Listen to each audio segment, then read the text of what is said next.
You might think Rob Bianchin is as far removed from Jesse James as it gets. He looks like a much better fit for an Ivy League campus than a gun shop.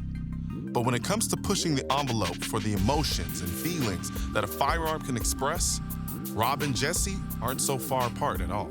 We do have a reverence for raw materials. And it's the same thing if somebody's a chef or, they make wine, right? The raw material is critical. I'll hand select each year many of the raw materials that we'll use. So whether it's a beautifully figured wood, whether it's ancient materials, we've worked with quite a bit of mammoth. We've worked with the mammoth tooth. We've worked with the tusk. We've worked with bone. I've worked with materials such as Borneo amber. What's the drive of that inspiration? You look for beauty, right? And then you look for rarity. So, scarcity, the uncommon, right? And then a lot of times the material itself will be the starting point of what will evolve. So from that material, this will give you an idea for design, give you an idea for the nature, give you the idea for color tones.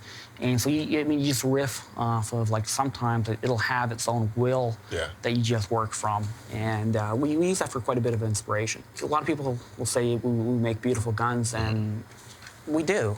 But it was more important first to make a gun that was mechanically well engineered, at a very high level. Then you have to make it aesthetically interesting. Because to me, it's beyond a tool. To me, it's an emotional experience.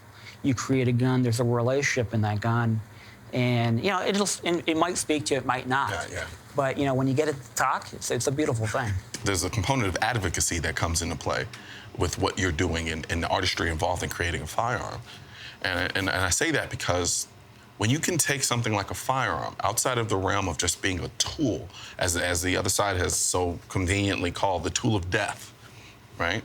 And then you put it in a space of art, expression, value, you strengthen not only the ability to own that gun, but the heritage and what it represents, what it means, the Second Amendment in and of itself. So I actually thank people like you. The freedom is the most powerful force on earth, and we embodied that in our founding principles.